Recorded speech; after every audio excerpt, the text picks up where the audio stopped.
Masa Bakti 2021-2026. Hari ini Selasa 8 Februari 2022 dimulai.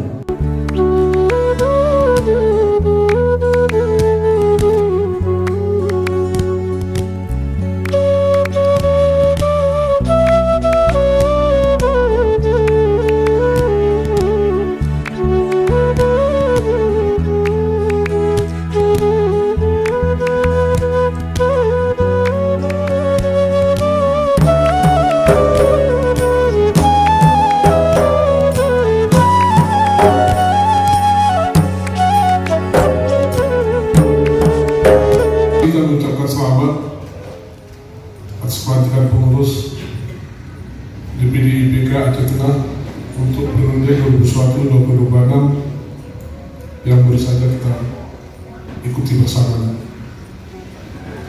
Seiring dengan pelantikan ini tersemat harapan besar untuk IPK Aceh Tengah untuk menjadi lebih baik ke depan.